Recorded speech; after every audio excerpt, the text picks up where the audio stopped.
Welcome to the chalkboard, my fellow football nerds, for episode number 185 of Chalk Talk. I'm your host, Shane Haff, and you can follow me on Twitter at ShaneHaffNFL. I'm joined today by the best co-host in the game. You've heard him on the Tough Cover radio show. It is Mark Henry Jr. Give him a follow on Twitter at MarkHenryJr_. Mark, how are you doing tonight?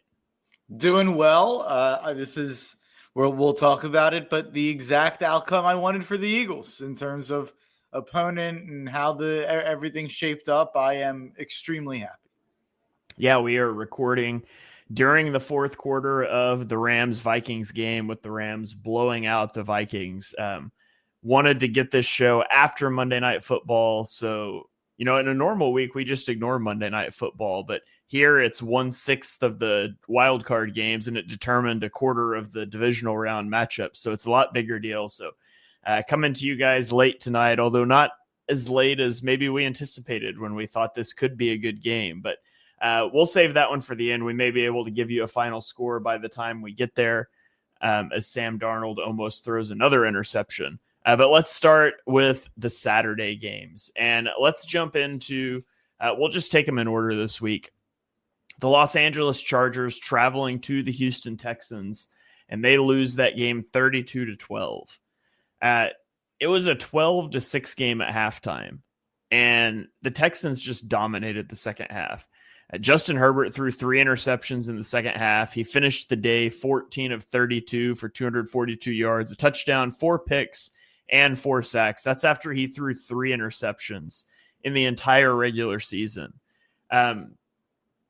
For Herbert, I thought he started the game well and was let down by his receivers. Then he just totally imploded down the stretch in this game. And just to go along with the Texans' dominance in this game, Joe Mixon had 6 carries for 15 yards in the first half. And then he had 19 carries for 91 yards in the second half as Houston just pounded the ball. They got out of this game. The Chargers got the ball via turnover twice in Houston territory in their first 4 possessions, and they got a field goal and a turnover. So didn't score off of turnovers. Herbert was pressured on 53% of his dropbacks. He was 3 of 15 when under pressure in this game. Just total implosion from the Chargers. And I mean, to go alongside that, I don't want to dismiss the Texans defense because the Texans defense was really good. They're going to be put to the test next week against the Chiefs. But what were your thoughts on the Chargers and the Texans? Yeah, I think the Chargers are the story from the game. And I mean, we could talk about the Texans when we get to the preview. And just to be quite honest about it, I don't really walk out of the game feeling any differently about the Texans than I felt when I walked in. Like, I don't think they're a good football team.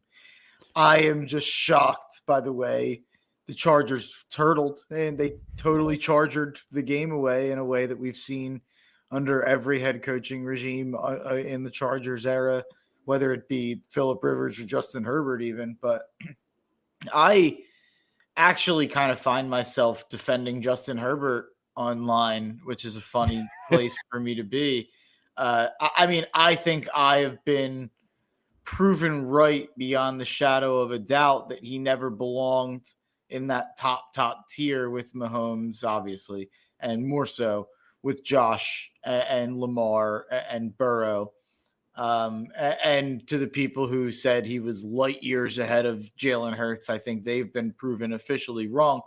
But now is where the other extreme is happening, where now there's the people hating on Justin Herbert saying like, oh, well, he's not as good as Jared Goff or Baker Mayfield or certain names where I hear and I'm like, I don't know. If you swapped Justin Herbert with some of those situations, I think we're singing a different tune about Justin Herbert or the quarterback you swap him with. So is he, that top-notch elite, top 5, top 4 quarterback who I think a lot of the nerds sold him to be?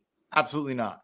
Is he a guy who I think you can maybe now question whether or not he's just one of those guys who's a bit of a loser, who when the lights get bright, he kind of, shrinks a little bit?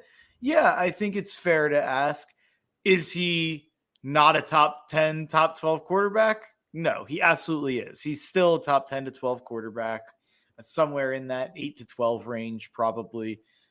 So I just think, we get into these extremes, especially at the quarterback position, where someone's either the best or top 5 or they stink. But in reality, there's 32 quarterbacks, so there's going to be guys ranked in between 5 to 12, and that's going to kind of fluctuate based on how their teams look around them usually. And I think it'd be disingenuous of me to yell and scream about this game or yell and scream about Justin Herbert being a total loser when I thought this Chargers team was going to win like 5 games this year.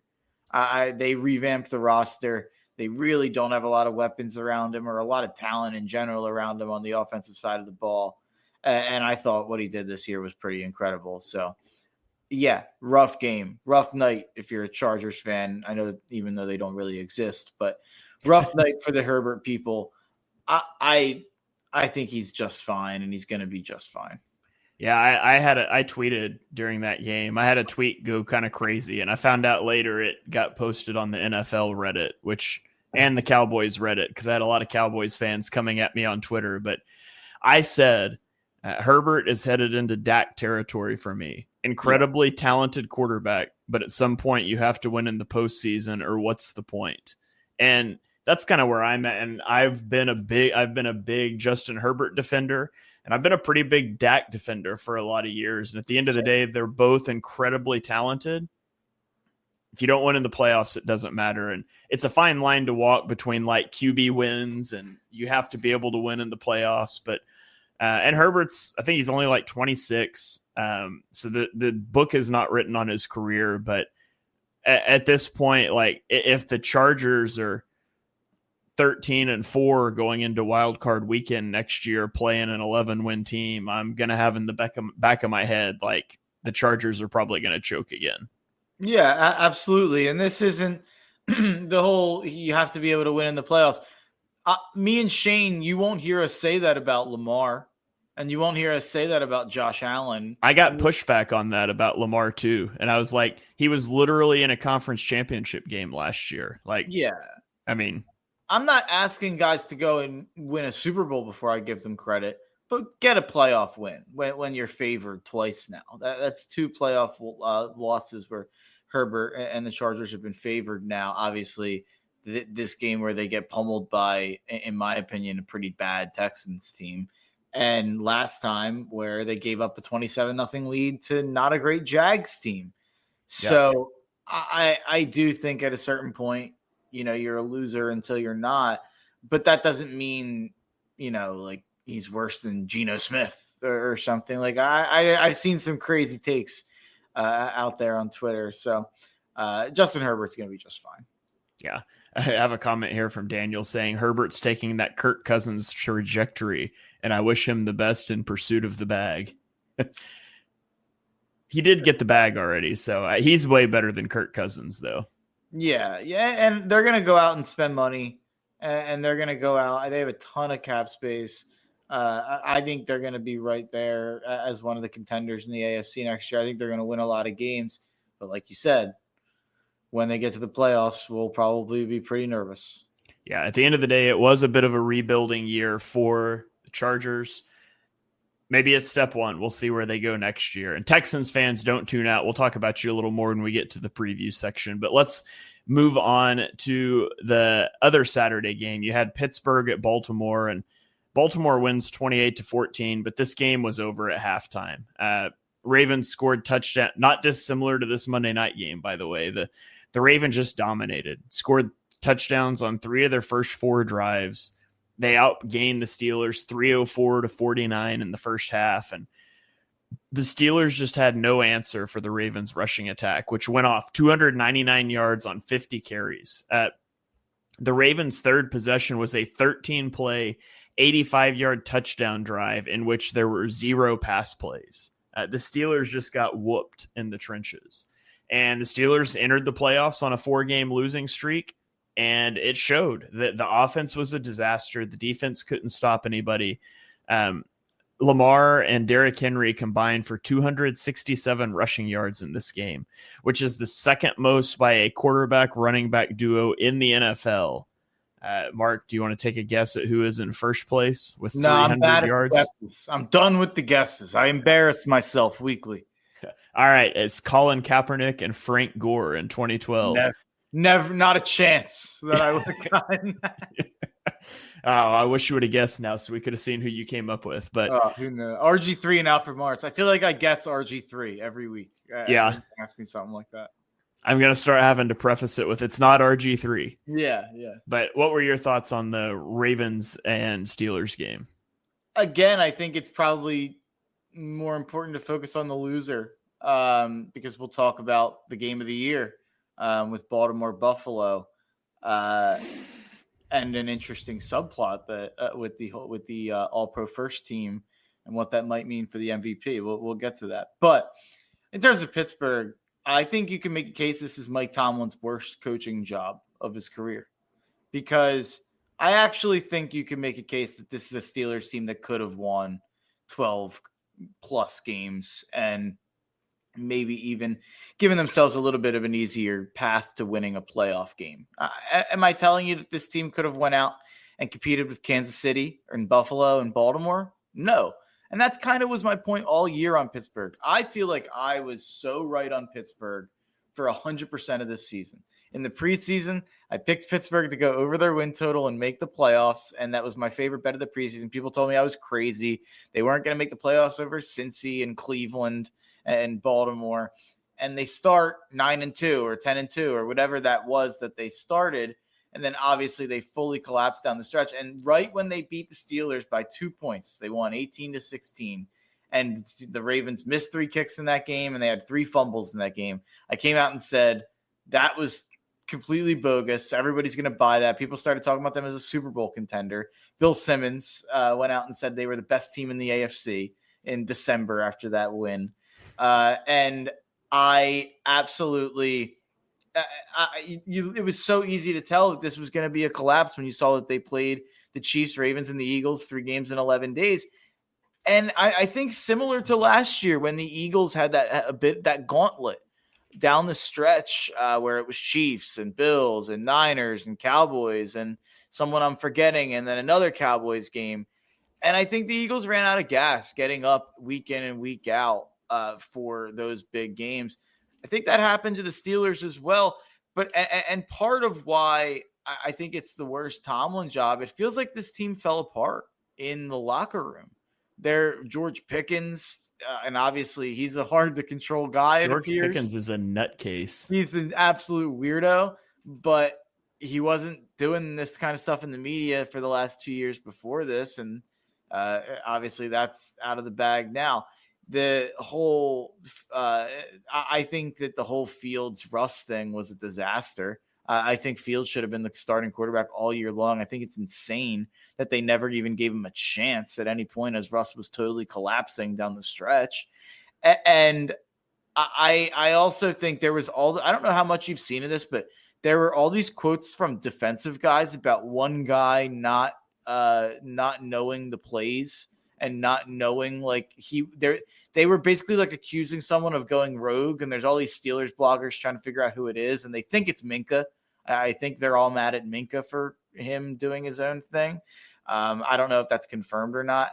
There was also some rumors it could have been about Queen, but even like the defense, which Tomlin always kind of has buttoned up, even if he's not the DC or the play calling defensive guy, they seemed to fall apart and were pointing the finger at each other in the media when things went wrong. And this year wasn't just they didn't have a quarterback. The defense fell apart over the last 2 months of the year. I'm usually a pretty pro Tomlin guy. I do think that there's some similarities to the end of Andy Reid in Philadelphia. I think it's probably time. I think Mike Tomlin's still a good coach. I think he can go somewhere else and be a good coach, but it would be mutually beneficial if they moved on. It doesn't sound like they're going to, but I think at a certain point, it's just time. And just like you mentioned with the Andy Reid example, I think it's time for Mike Tomlin and the Steelers. And that's not an indictment of Tomlin. I think he would probably go somewhere and be good. He would get hired immediately and he would be good. Eventually, the messaging wears thin. You just need a reset. And I think that's where they're at, but they're not going to do it, at least not this season. Maybe if Dallas comes calling with maybe a first-round pick. I would absolutely not like to see Mike Tomlin in Dallas. I would like it if they traded a high draft pick for it. Okay, that I could be fine with that. I don't think he's worth trading. Like, I think there's very few coaches. We kind of clowned Sean Payton and the Broncos when they traded for Sean Payton. I don't remember what they gave up for him. But I remember saying on this podcast, I was like, well, I do think Sean Payton's like a top 3 coach in the world. So at least if they traded for it, at least they got someone who I think can make a difference. But yeah, I don't think Tomlin would be worth giving up even like a 3rd-round pick for, to be honest. But he obviously would be a good hire. They sent a 2023 first-round pick and a 2024 second-round pick in exchange for Sean Payton and a 2024 third-rounder. They swapped a second and a third. So, yeah, so they really gave up a first. Yeah. And then the difference from a third to a second. But that's pretty crazy. I didn't know it was a first, honestly. Yeah. So, all right. Well, let's keep rolling here. Let's get into Denver at Buffalo, another not good game. So we're 3 for 3 with bad games. We'll get to some of the good games here in a minute. But Buffalo wins 31-7. Denver opened the game with a 5-play, 70-yard touchdown drive, and they never scored again. And the Bills' run game was on point. I felt like that was the theme early. Well, it's really all throughout Wildcard Weekend. James Cook rushed for 120 yards and a touchdown. Overall, the Bills put up 210 on the ground. Josh Allen was 20 of 26 for 272 yards and 2 touchdowns through the air, and the Bills held the ball for almost 42 minutes in this game. And again, we can give a little more of a referendum on the losers. That's kind of what we've slipped into here. But for Denver, this is a good season. Bo Nix looked far better than I expected. Like, I thought that was a horrible pick in the draft. And he looked far better than I expected. I'm still not necessarily sold on him as a franchise guy, but if Sean Payton believes in him, and after what we've seen this year, I think I do as well. At the end of the day, there's just a huge talent gap between them and like the Bills, Chiefs, Ravens of the world. And so they're going to have to spend another offseason or two. I don't know what their cap looks like, but they're going to have to go, put pieces around him and try to make a push. I think they're still light years away roster wise, but we have seen how quickly it can come together if you hit on the quarterback. And I'm not like dead convinced he's a franchise guy, but I feel a lot better about him than I did in the draft. So we've talked about Ashton Genty landing spots before. And this is pretty deep in the draft. Denver sitting at 20, Chargers sitting at 23. Don't both of those teams make a ton of sense as teams that maybe could trade up for a Genty? And I know we don't love taking running backs in the first round.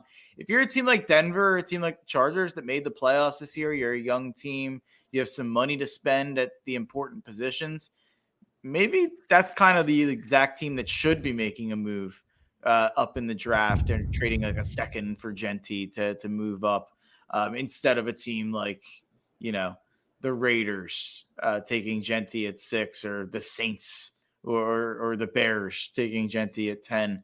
I don't know why that popped in my head. I was thinking about that. That would be the most Saints move of all time. We're just a running back away. Let's trade up and.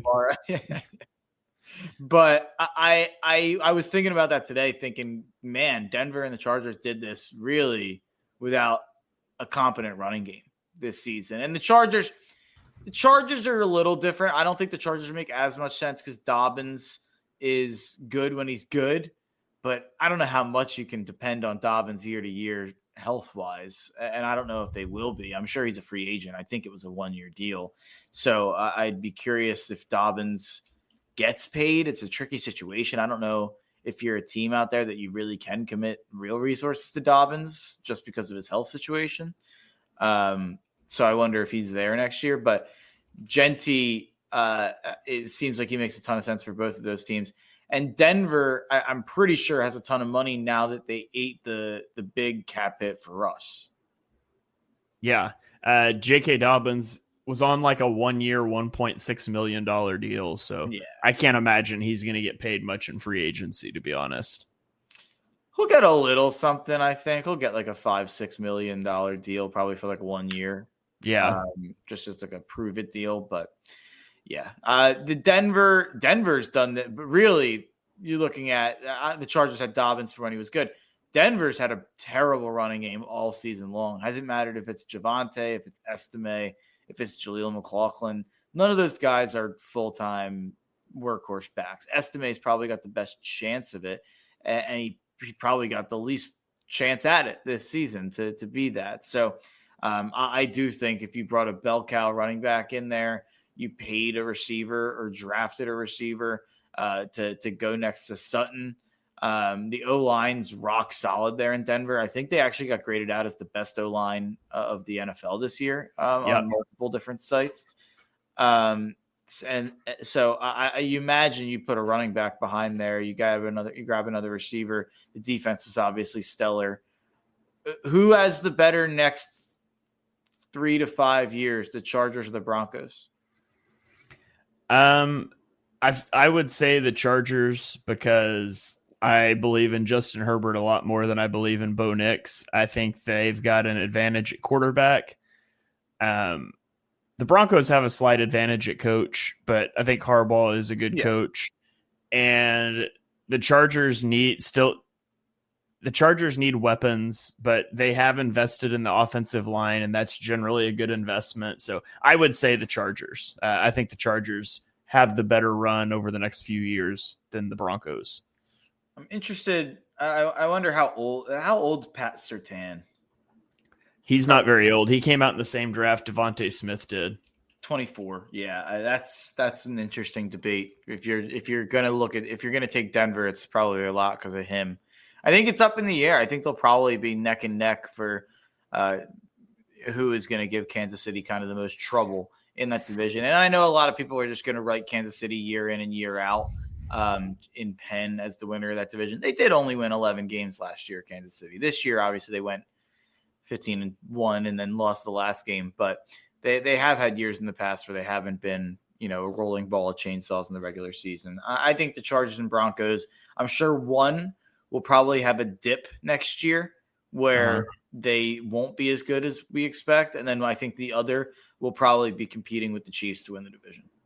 Yeah, I feel like the dip comes for the Broncos. It's the whole second-year quarterback, all of that. So that's would be my prediction in January, which is a crazy time to be making predictions about next year. But here we go. So yeah.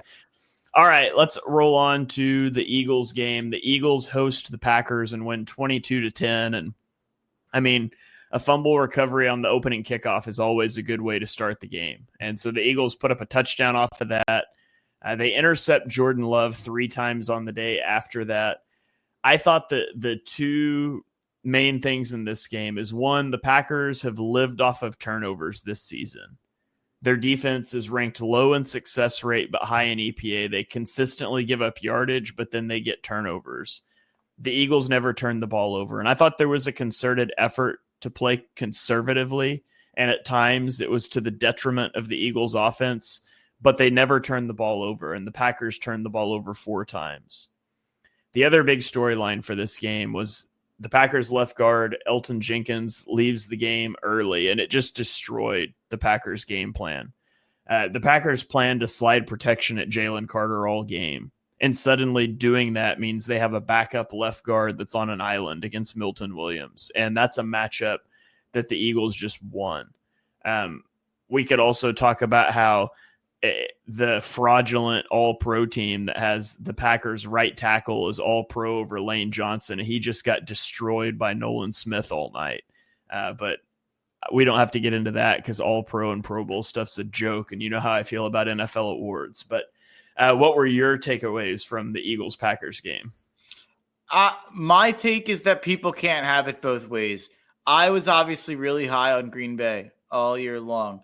The same people who told me how bad Green Bay is can't come back and tell me how bad the Eagles played and what a terrible showing from the Packers.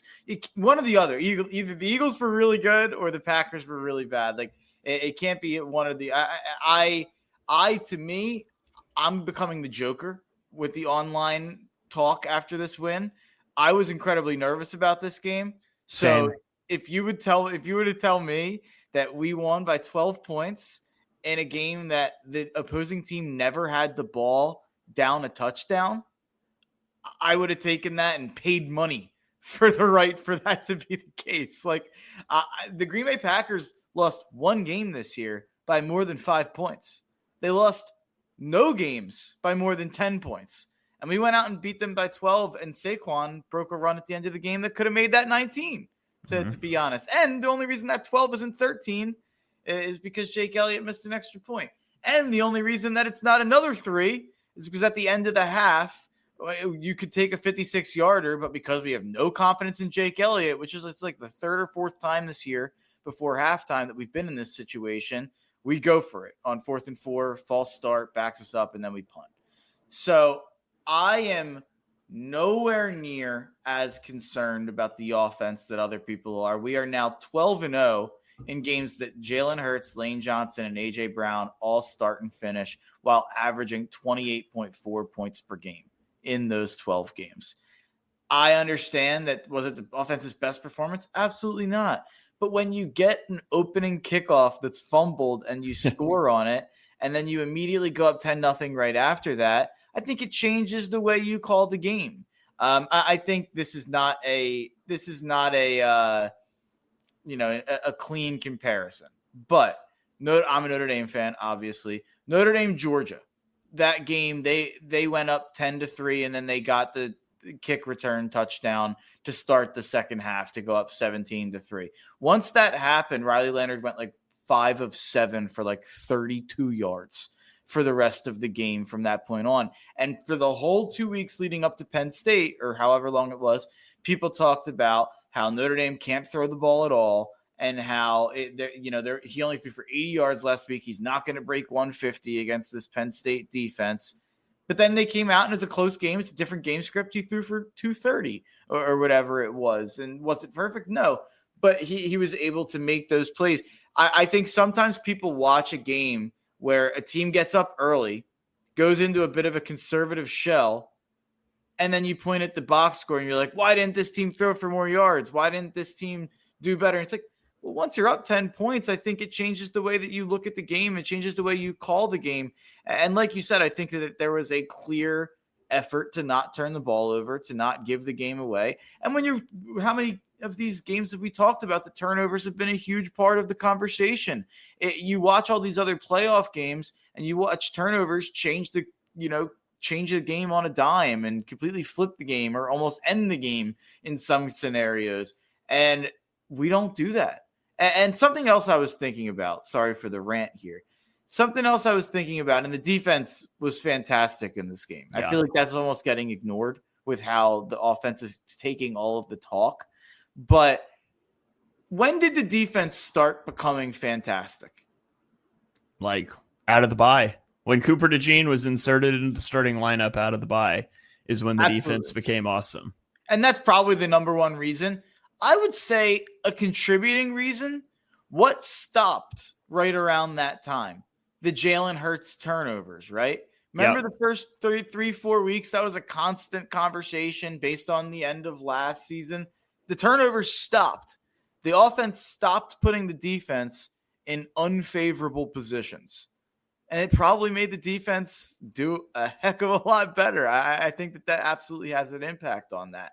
So when the defense is never having to deal with bad field position, it feels like it probably helps a lot, especially with the Fangio defense. When everything's in front of you, you drop back, you make them they're not going to make the big play. So you make them make a mistake by having to go 15 plays on a drive. There's more likelihood they get backed up by penalties or turn the ball over. And that's exactly what happened on both counts in this game. Yeah. Weeks before the bye, the Eagles ranked 29th in EPA per play. After the bye, they ranked first. Before the bye, they ranked 19th in success rate. After the bye, they ranked first. So, yeah, I mean, the defense has been incredible for sure. And I said this on the post-game show. I'll say it here too because, you weren't there and we get different listeners for different shows. But the Eagles missed 14 tackles in this game. It's the highest amount of missed tackles they've had in any game this season. They had the worst offensive game plan I've seen since the Bucs playoff game last year. And they beat an 11-win playoff team by 12 points that could have been 19 if Saquon didn't slide down. And this is the same team that played the Vikings to a 2-point loss twice and lost to the Lions by 3 and 10. And by the way, Jalen Hurts had thrown 4 passes in the last 27 days heading into that game. And so you would like for the offense to look better. At the end of the day, they dominated the Packers from opening kickoff to the end of the game. This was the game that concerned me, and I know people are going to make fun of me on that. This was the game that worried me, especially with the rust. The first game, the Packers had a little bit of that. That they had previous, playoff success last season going on the road as a wild card. Hopefully, Nick has a comment there that I want to comment on. The difference between Justin Herbert and Jordan Love is that Jordan Love played awesome in the playoffs last year. Jordan Love torched the Dallas Cowboys and then almost beat San Fran, who went toe-to-toe with the Chiefs in the Super Bowl. Justin Herbert's never won a playoff game. I think Jordan Love at least has earned some right for people to be worried when he was awesome in the playoffs last year. It's also only his second year as a starter, whereas Justin Herbert's in his 5th year as a starter. So I do think people are killing Jordan Love a little too much. He did not play well in this game, but I still think Jordan Love is really good. Even in this game, he made a couple really good throws. There was that one throw on 3rd down in a triple coverage, which is probably almost it's probably a problem that he's making that throw. And it's probably why he's having some of those turnover issues this season. But I think I didn't walk out of that game feeling like, oh my God, Jordan Love sucked. I walked out of that game being like, oh my God, that defense was nasty. Here's something I want to ask you. Not to mention also that he was playing it basically by the end of the game without his top 3 receivers. So and without an O-line. I think Jordan Love's an incredibly talented player. I think he's always going to be frustrating with Jordan Love might be like Matthew Stafford. He's a little dollar store Josh Allen-ish. Yeah, I remember the year that the Rams won the Super Bowl, we were talking about on one of these shows, I think heading into the divisional round of the playoffs, that Stafford is turning the ball over a lot and it might cost them a shot to go win a Super Bowl. And then he played clean for 3 games and they won one. But he's got incredible arm talent. When he gets hot, he's nearly unstoppable. And when he gets cold, it can be really bad. And there's a lot of reminiscence, albeit with more mobility, to Matthew Stafford's game, I think. And so I think, Jordan Love's talented. I was on the record that I thought the Packers were the worst first-round matchup for the Eagles, both because they're a really good team that I think Eagles fans undersold, and also just for some schematic things that we don't have to get into here. But the Eagles get out of it with a win, and I'm happy about that. So the Packers are the youngest team in the NFL. They have a ton of money to go spend. I think they're going to be right here in the mix for a long time. LaFleur's a really good coach. But yeah, they were dominated in this game. And something, obviously, Nakobe Dean goes down in this game. It's the biggest injury news. The one thing I'll say about that is every team's going to have guys go down here in the playoffs. It's the end of the year. Guys are banged up coming in. I feel like you see more injuries in the playoffs than in the regular season. How many, I was trying to rank the valuable Eagles on both sides of the ball. How Nakobe Dean is our what is the number starter? Our what best starter on the defense? Best or most important? Either. Most important. He's behind Jalen Carter, Quinyon Mitchell, Cooper DeJean. I think you could make Zach Bond, Nolan Smith, especially since Bryce Huff only played 1 snap. And you can make a case for Sweat. I won't make it, but I think you could make the case. Yeah. Sweat's a better pass rusher than Smith, but Smith's so much better in the run game. I'd say those five. I don't put the safeties in there because you've got two that I think are solid, and it's the sort of thing like it would suck to lose a safety, but if you did, you've still got another good one, and you can bring it. And I know people hate Avonte Maddox, but I would say he's like the fifth or sixth most important player on the defense. And it stinks, and I hate it for him, especially because next year is going to be a contract year, and he's going to be coming off of an injury, starting the year on the PUP list. A guy that was, one of the knocks on him was, could he stay healthy? And he did it and played fantastic. And it's going to be a tough injury to come back from. So I hate that for him, but I do think the Eagles will be okay. Yeah, I was saying how many Eagles would get hurt that would make, or like how many Eagles are there that I would almost feel like the season's over if they got hurt. And I got a little scared about how high the number was. I was like Jalen, Saquon, AJ, Lane, Mailata, Carter, Quinion, Desheen. Like, I feel like if any of those guys went down, that's where I'd actually have like a meltdown. N'Kobe, I love him. It's more of like I feel bad for him than I'm pretty confident Fangio is going to be able to mask. The downgrade to Burks was huge in the game, but Burks played well in week 17 and 18 when Dean was known to be out all week. And so Burks was getting the starter reps. So I do feel hopeful that with a week of starter reps and practice, he can step up and play better than he did. Yeah, no, and I mean, what did the guy have, like 140 tackles this year? Nobody was higher on N'Kobe Dean than me. Go back and look at our draft rankings. I was like, had him as like a top 10 player that year. I was obsessed with N'Kobe Dean. We got him like the 4th round or whatever it was. So I love N'Kobe. I'm so happy he's turned into what he's turned into. I really hope he's able to get healthy. I almost think that losing either of those safeties or Sweat would have been a bigger deal because of the replacement. And like you said, I do think we've seen flashes from Burks. And I think Fangio will be able to hide that even a little bit more than he would worried. I'd be worried about him hiding something in the secondary necessarily, or trying to hide what I think is already a shallow edge rushing kind of situation. But it's a dumb conversation to be ranking how important guys are. That sounds like a preseason conversation. It's a dumb conversation. It's literally just overthinking things during the playoffs. But it's one of those things that Eagles fans get hyper fixated on their team, and you're going to look at a defense with 10 of 11 starters healthy now instead of 11 out of 11, and it sucks. But there's a lot worse places to be injury wise in the NFL right now. I did see some guys from the Rams limped off tonight. I don't know if they were. I don't have the sound on. We're doing this podcast, and I don't really even know who got hurt. But there were definitely some guys on the Rams who limped off tonight and looked like they got banged up. It's just going to happen this time of year. Cameron says he was wearing his jersey when it happened, and I never wear jerseys watching games at home. I blame myself. Cameron's sharing a little bit of my jersey curse because the first jersey I ever ordered was the Carson Wentz jersey after the 2019 season, and that went well. And then I got a Jason Kelce jersey last year, and he retired, which we all knew that was coming. So don't blame me for that one. I got the Brandon Graham jersey this year. I got it in the mail. I ordered it and I got it in the mail the day after his season-ending injury. So I will be buying a Matthew Stafford jersey tonight just to make sure the Eagles win next week. But let's keep rolling on here before we end up spending an hour on the Eagles game. And let's get into the Washington-Tampa Bay game.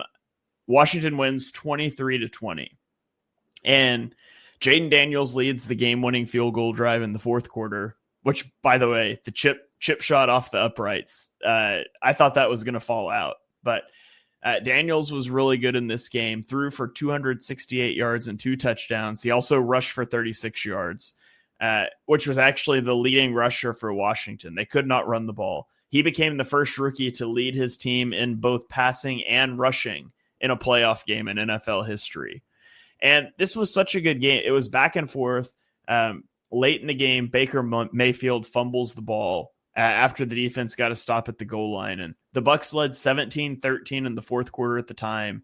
Mayfield fumbles. Washington scores 4 plays later on a fourth down to take the lead. And Washington controlled the ball well at times in this game, despite their inability to run. I mean, they had a 17-play, 92-yard drive in the first and second quarter that took 9 minutes off the clock.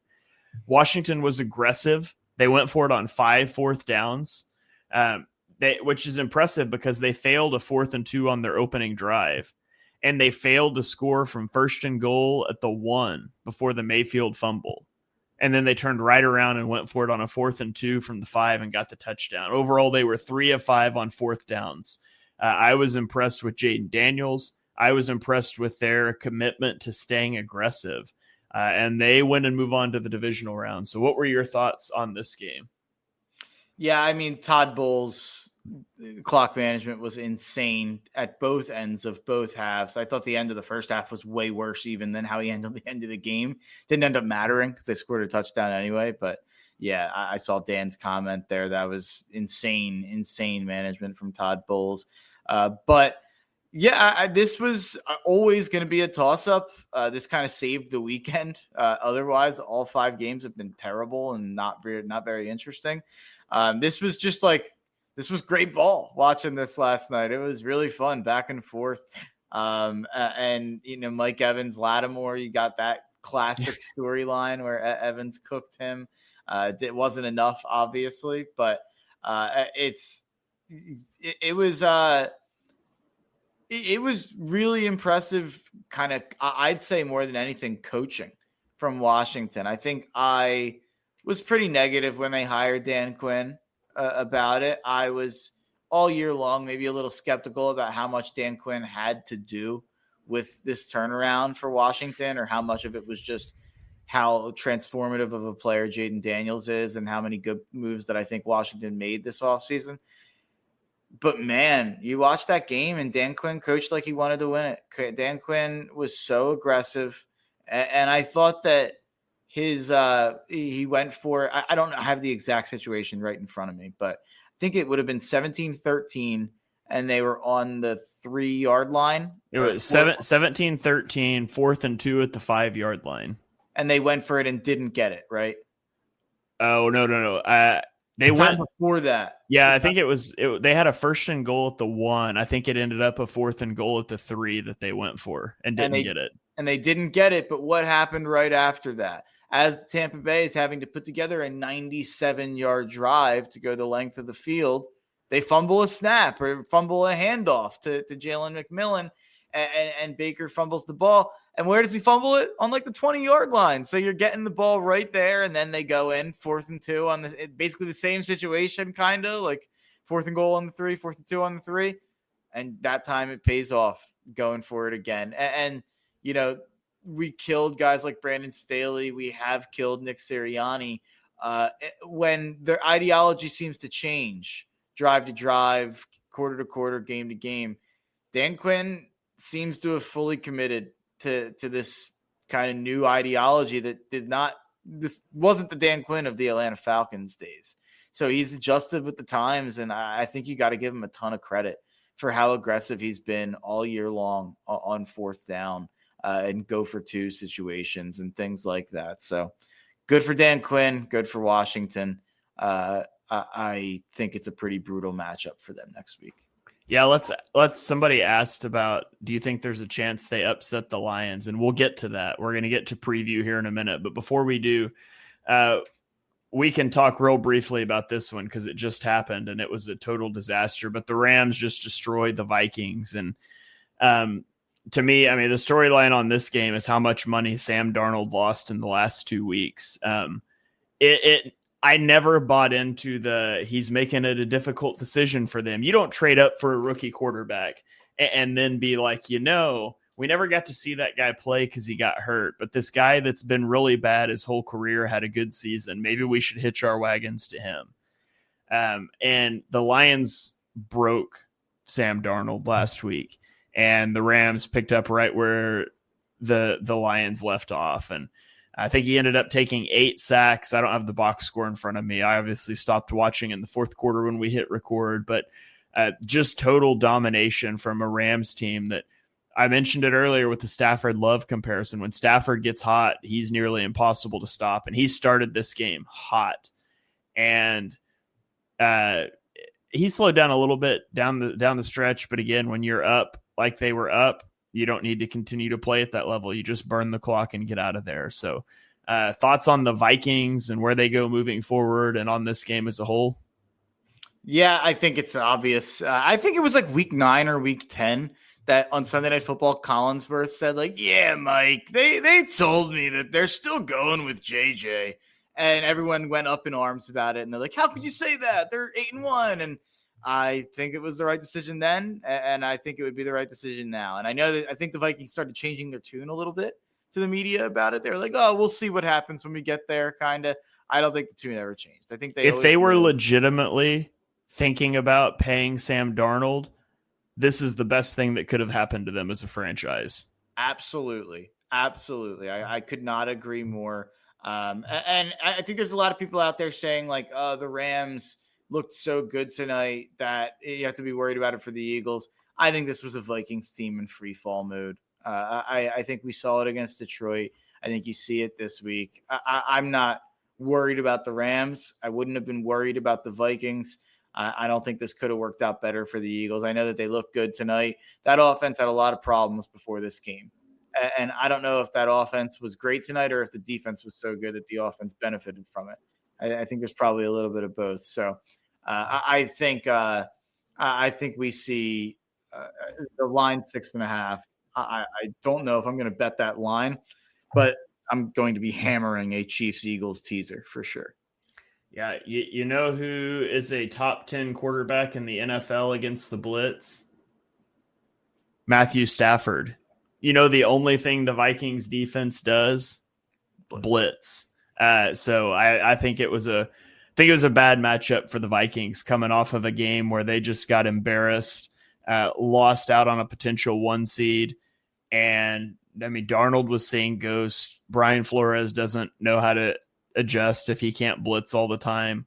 And I love Flores, but if you got to have a counterpunch when that's not working. And they just continued to blitz Stafford. And I know at one point they said Stafford was like 14 of 17 against the blitz or something like that. I'm not sure what it ended up as, but the Vikings may have just been saved from themselves from making a New York Giants decision to pay a Daniel Jones after a playoff run. So hopefully they're, and I do feel bad for Vikings fans. It was a fun season for them along the way, and it's got to suck to go out like that on a playoff game.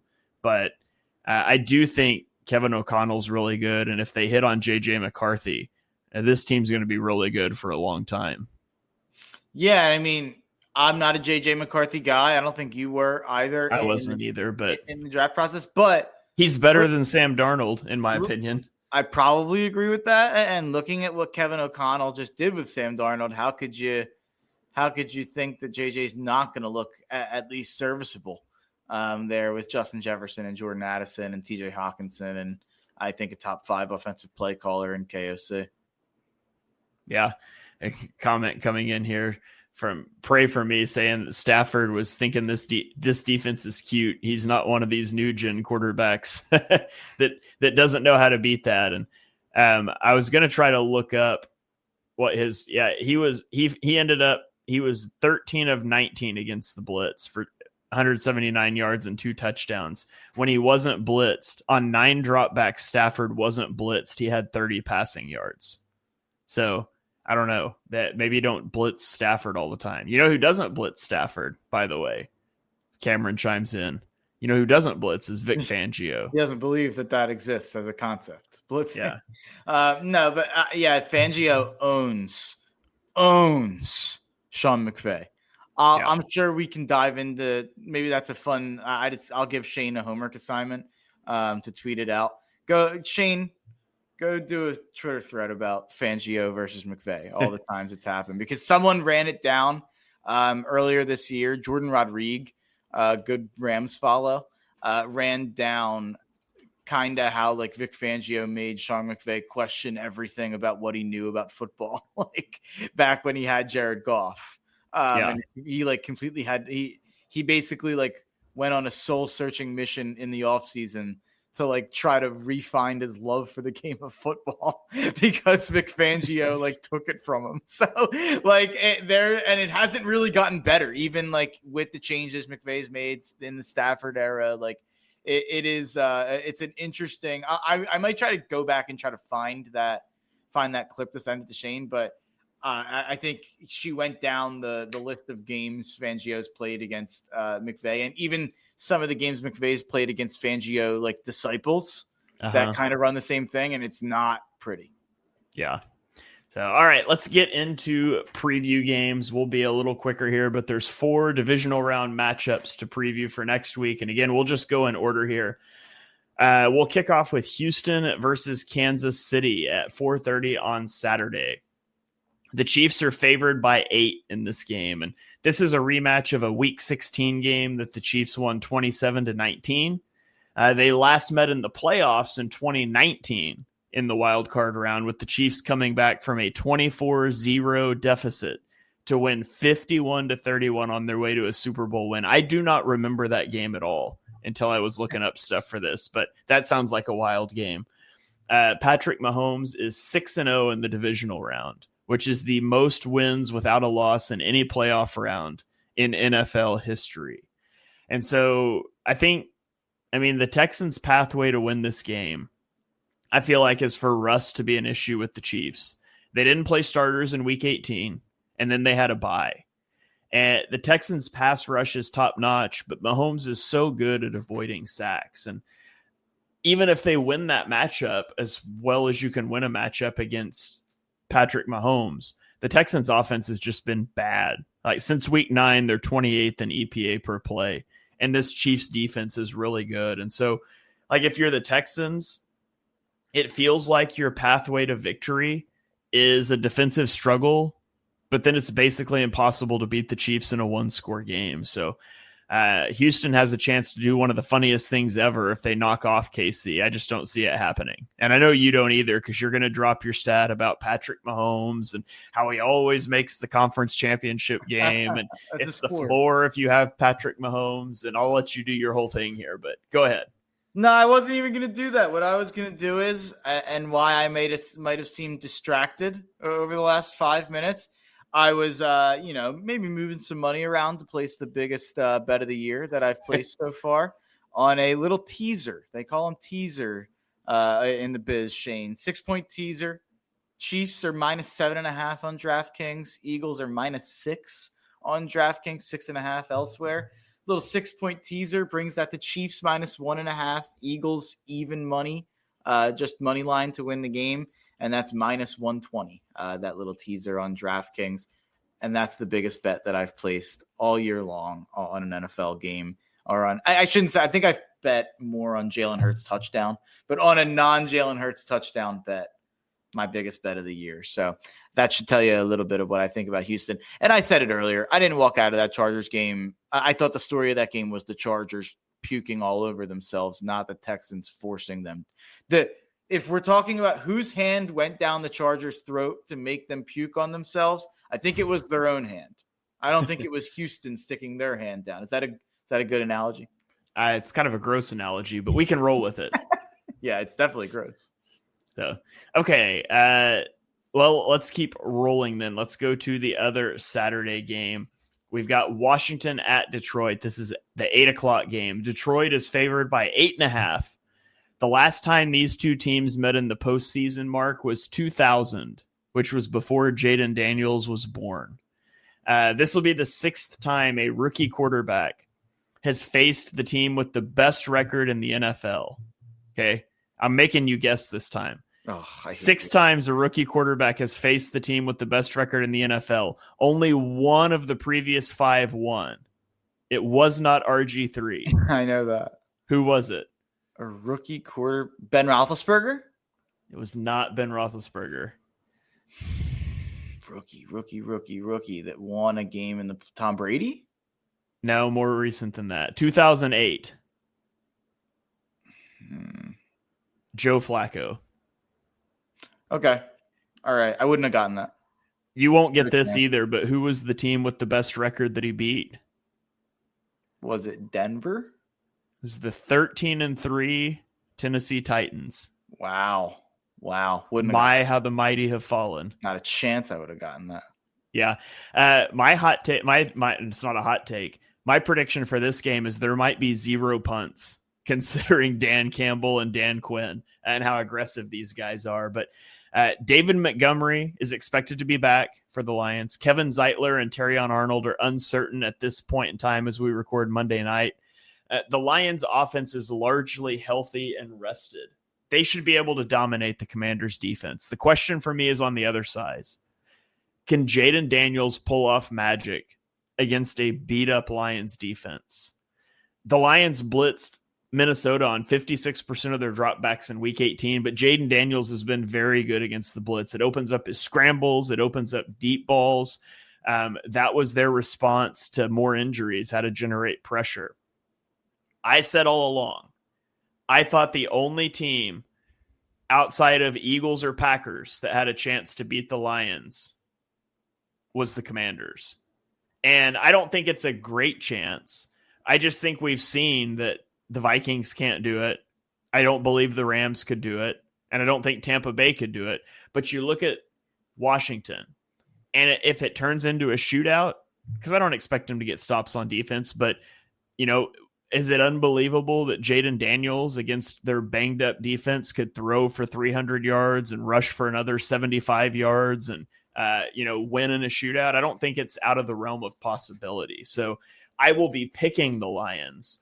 I think I would probably take the Commanders and the points at 8.5. That's a huge spread, but I think the Lions will win, but it wouldn't totally shock me if Washington is able to pull it out. You can even find 9.5 out there. And I was staring at it today, and sorry to turn this into a little gambling session, but I think all of these games are really interesting from a gambling perspective this week. I was kind of staring at the Commanders plus 9.5, and I do think they're going to keep it close. But more importantly, I think they're going to score with Detroit. Like, I think this is a team that will be able to score. They didn't punt last week. Dan Quinn's aggression on fourth down only is going to help in terms of their point total. So my question to you, Shane, is why would I bet plus 9.5 when I can bet the Commanders team total over 22.5? Is there any chance the Commanders cover a 9.5 point spread if they don't score 23? No.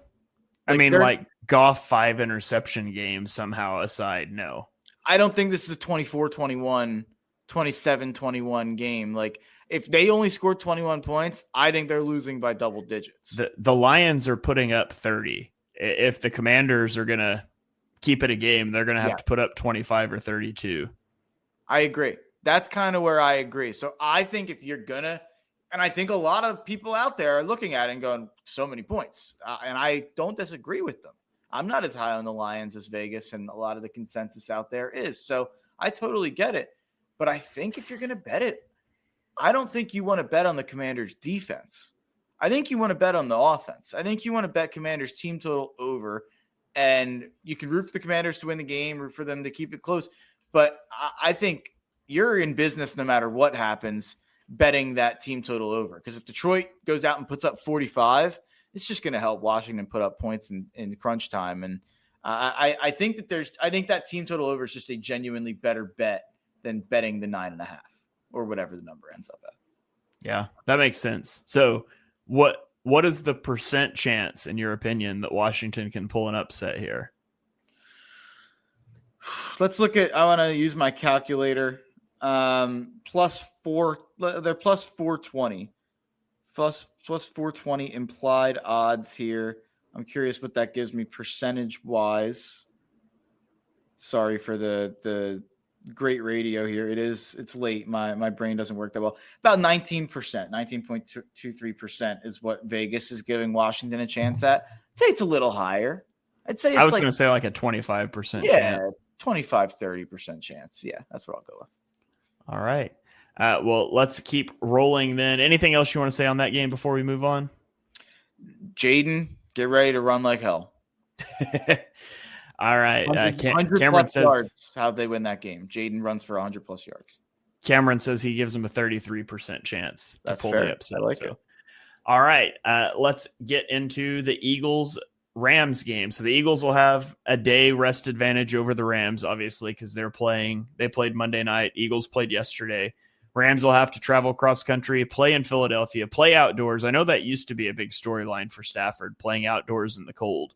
I don't know that that's still a thing, but you mentioned earlier the whole thing, like the Vic Fangio defense basically was like kind of designed to deal with all of the under center play action type of stuff that LaFleur, that Shanahan, that McVay run. And it's been very successful over the years. To me, and I know to you too, this was the ideal matchup for the Eagles in the second round of the playoffs, because if you played against the Vikings or against the Buccaneers, you were going to be dealing with exotic blitz packages, and that can be problematic for the Eagles. You look at the Rams. I don't think their defense is that scary. The offense is certainly scary if Stafford gets hot, and they've got two really good receivers, and they've got a good run game, and they've got a good quarterback. But at the end of the day, I trust the Eagles defense more than I trust their offense right now. And so I would rather play the team that the offense is a little more scary. I think the Eagles match up pretty favorably with the Rams. And let's not forget, the Eagles beat them earlier this season. I think it was 37-20. Was that right? I can't remember. I think it was 37-20, and they got a garbage time touchdown. It was not a close football game. Now, that was not a good game for the Rams, and they've been a much better team since then. Obviously, they started 1-4. They went 9-3 down the stretch. But what are your thoughts on the Eagles matchup with the Rams? Yeah, I mean, they won that game by 17. Everybody's yelling and screaming about Jalen Hurts in the passing game. They had 179 passing yards in that game. They only threw 22 passes in that game. In a game, they scored 37 and won by 17. Saquon rushed for 255 yards against them. 10 yards per carry. I don't think that they've completely fixed their defense into being some elite defense because they've played Sam Darnold and a failing Kyler Murray and Seattle and the dead 49ers. Like, I think that Rams defense is still gettable. I don't think a team that gave up 255 yards on the ground to Saquon like 6 weeks ago is all of a sudden some scary defense I need to be worried about. I couldn't be happier about the matchup. I just sent Shane a podcast I'm going to listen to once I get off this from Jordan Rodriguez from her. I think it's called The Play Callers. And I think it's a whole episode about McVay and Fangio and kind of their history against each other. So I'm interested to check that out. And that was part of the reason I think I brought that up last week when we talked about what matchup I wanted most. And it was the Rams because of McVay, going to bed at night and checking under his bed for Vic Fangio. And I think that's the truth. I think he pretty much exposed his play action scheme with Jared Goff in 2018 to a point where McVay could never recover. And I'm sure he's going to expose whatever new wrinkle that McVay has kind of built in. I will say that it opened 6.5. It is being bet down. It's at 6, even 5.5 on some sites. So it does seem like there's some public love for the Rams. That's not that uncommon. They played tonight, whereas the Eagles played yesterday. Recency bias. People kind of remember the last thing they see. So I wouldn't worry too much in general about where a line moves. I would kind of look at where it opens, which is what I was saying last week when the Packers were 3.5. Jumped to 5.5. That was because people bet it. Those people were correct, but the real line here is 6.5. That's where the odds makers opened it. Yeah, the Rams ranked 25th in pass defense DVOA and 21st in rush defense DVOA. Someone told me they were 17th overall coming into today. It might be over. Oh, I can look up the overall. I have it split by offense and defense. So they're overall, they are, where'd it go? Total DVOA, they are 17th. Yeah, 17th overall, 10th offensively, 26th defensively. Yeah, I had a buddy who was afraid of the Vikings, and I was kind of telling him, like, whoever wins this game, I'm not afraid of them. But he was like, well, it is like, since he was kind of using my thing against me because he's like, you can't tell me how good the Packers are using DVOA and then tell me that there's no difference between the Vikings being the 7th DVOA team and the Rams being 17th. And I was like, you know what? That's fair. That's fair. You might have cooked. But then the Rams go out and kill the Vikings, and it makes it feel like who was the better team? Who knows? But this was the matchup I wanted beforehand. So feed me the soft California LA Rams flying from Arizona back to LA over to Philadelphia to play in 30-degree weather when they usually play in a dome, and played in a dome tonight. I couldn't be happier. Sunshine. Yeah, last week when they played Green Bay, I remember it came out on the weekend that it was actually not going to be quite as cold during game time as they thought. And I was kind of like, well, that doesn't matter. It's Green Bay. And then I thought about it and I was like, well, next week against the Rams or Tampa, that matters. Like, let's get some snow in the forecast. Yeah, let's get some freezing rain going this week. Let's get sub-zero wind chills with snow falling. That'd be great. I think I read that it's only supposed to be like 30, 35, like just like normal cold. But it would be awesome if something turned a little and we got some snowy conditions or some rough conditions. Snow Bowl 2.0. So I would love it. Okay, let's get on to the last game of the year so far. Baltimore at Buffalo at 6:30 on Sunday. The Bills are favored by a point right now. And this is a rematch of a week 4 game that Baltimore won 35-10, which is kind of crazy when you think about it. Baltimore won the regular season matchup by 25, and they're the underdog in this game. Their last playoff. Well, wait, Shane, Emmanuel Acho told me on his show, man, it's a shame that these two just don't face off this year. It would really help decide the MVP debate. Yeah. Well, first of all, don't watch his show. I don't. You think I watched that live? That was a clip. I don't. I don't. But yeah, the last playoff matchup between these two teams was in 2020 in the divisional round. Buffalo won 17-3. Both teams in this game averaged 30 points a game. This is only the 7th postseason matchup in NFL history between two teams averaging 30 points a game. So this game could be a shootout. Lamar has had a tendency to start hot in playoffs. In his last 3 playoff appearances, in the first playoff game he played, he had a 70% completion percentage with 4 touchdowns to 1 interception. In the follow-up games, that dropped to a 56% completion percentage with a 1-2 touchdown to interception ratio. So we'll see if Lamar can stack back-to-back good performances because he was dominant against the Steelers. Zay Flowers' status is still in question as we record on Monday. The Bills' defense hasn't been great, but it is better against the run. It's 8th in EPA per rush versus the pass, which is 20th. But they do struggle against scrambles. That's been a struggle for them all year. I don't know how you stop Lamar and Derrick Henry. Like, I don't know how you stop the Ravens offense, to be honest. And I think Josh Allen's just going to have to go nuclear, as he's done multiple times this season. I think this is just going to be a fantastic game. Scoring margin against playoff teams this year, Shane.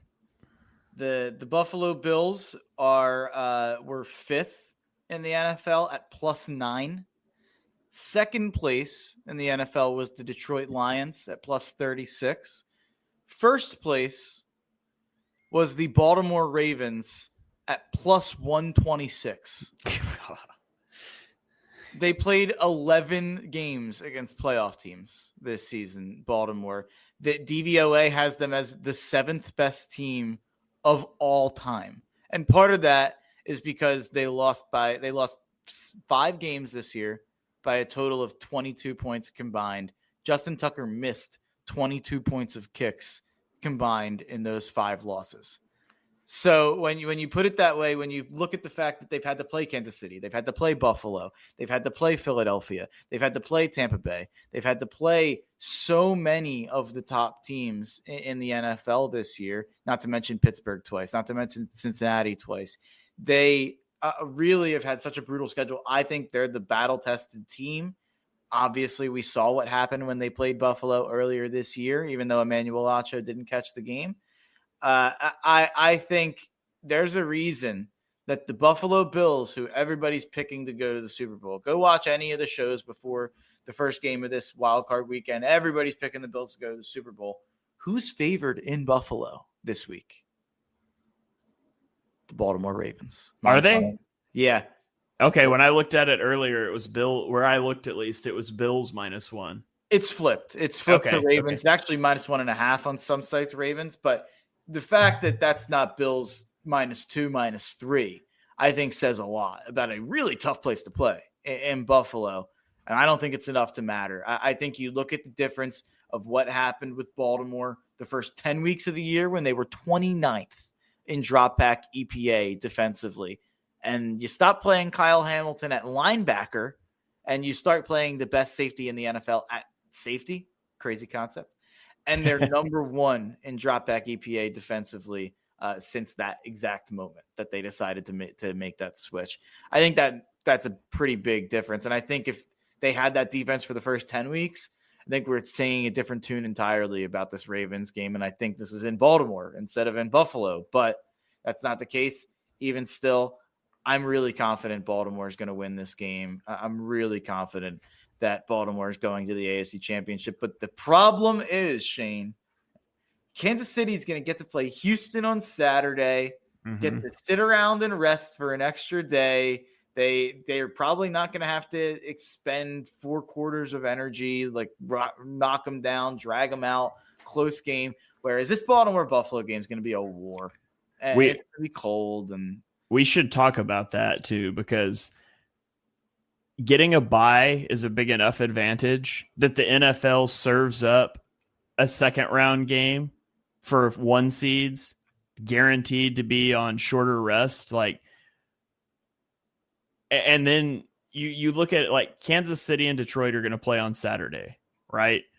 And so then you're going to get them going against opponents in the conference championship game at a rest advantage. Once again, like the bye is a big enough advantage. The NFL really needs to take a look at how they schedule the playoffs. Your 1 seeds absolutely should not be guaranteed a rest advantage in a conference championship game just because they were the 1 seed. And really, the only reason that they're doing this is because they want Ravens-Bills in prime time on Sunday night. Is Eagles-Rams not good enough? Is Lions America's team against Washington, D.C.'s team? The Commanders, a huge, huge brand. That's not big enough to go in prime time? Like, those are both really good games.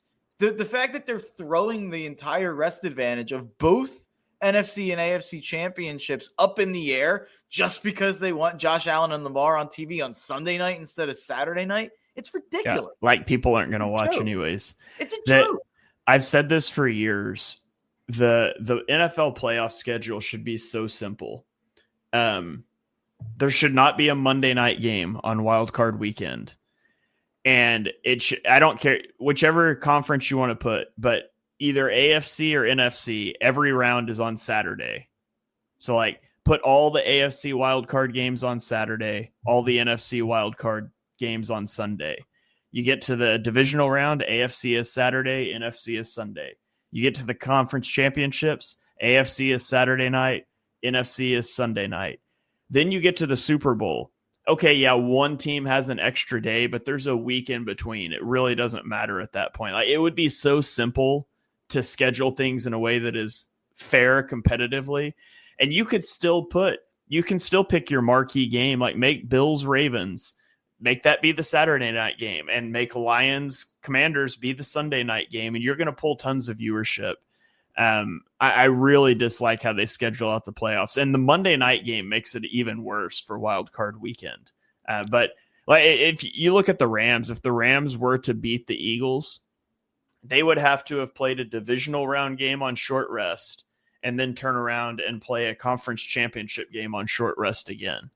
That's just wrong. And by the way, all of this, and everyone's going to take us bashing the 1 seed and kind of the advantage it gives you as sour grapes that we didn't get it. And also, a lot of people are going to take it as anti-KC stuff. This, more than anything, shows last year was the year to beat Kansas City in the playoffs. They had to go to Buffalo in the second round. Then they had to go to Baltimore. They're doing the Ravens path that they're going to have to do now, just reversed. And it's they did it. They went into Buffalo, beat Josh Allen. They went into Baltimore, beat Lamar Jackson. It's hard for me to. I feel like that's almost been erased by some people, but that happened last year. That's what makes it hard for me to picture either of Lamar or Josh going into Kansas City and beating them, and what I think is a better team this year than they were last year. Yeah, Cameron chiming in that if you did that, the AFC fans wouldn't watch on Sunday and NFC fans wouldn't on Saturday. I don't think so. I mean, like, I think you're always going to have people that only watch their team, but people that are going to watch the games are going to watch the games. I agree with you. I generally agree with you.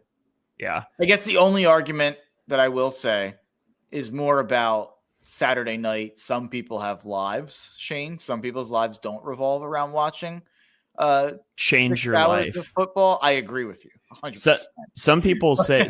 Some people say that I should get a life. I tell them they should stop having a life. You couldn't agree more. I couldn't agree more with that, obviously. But I guess that is the only answer, is that Saturday night you get less casuals tuning in a little bit, but yeah. I agree with you.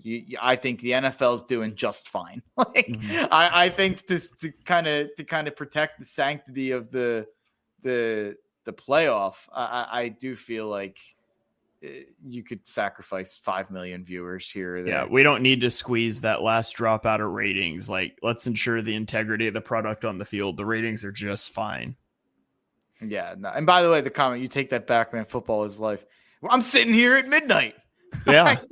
It's life for me to an uncomfortable degree. I think what we're arguing is that football is life. And so others might say we should get a life. And I would say to that they just need to discover football. I don't disagree at all. All right. Well, that's going to about do it. Mark, do you got any final thoughts before we get out of here and go to bed at midnight?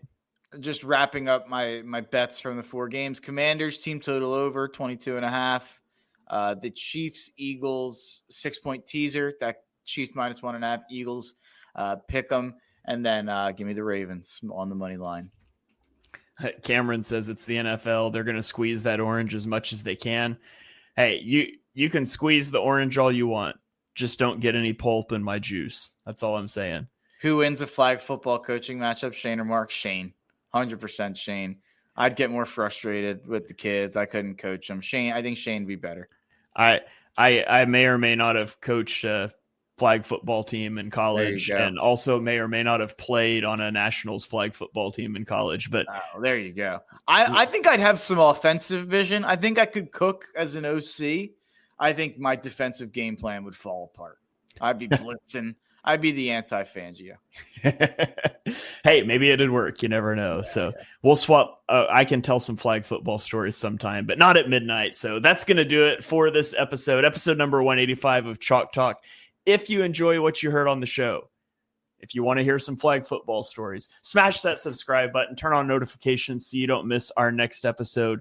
Drop us a 5-star rating wherever you stream your podcasts, at the Eagles Pinpool Network, Apple, iTunes, Spotify, wherever you want to get it. We could use your ratings and help getting it out there to more people. You can follow us on Twitter. We'll be live next week at our normal time, I think, Monday morning-ish, afternoon-ish, because there's no Monday night game. We're only breaking down. There is a Monday night game that night, Shane. Well, not a Monday night NFL game, just some silly college game that Mark cares about. So maybe there's only 4 games to recap. Maybe we can swap flag football war stories then, although if I know us, we'll spend way too long talking about those games as well. But you'll never know if you don't tune in. So follow us on Twitter. I'm at Shane Half NFL. He is at Mark Henry Jr., and we will catch you guys next time.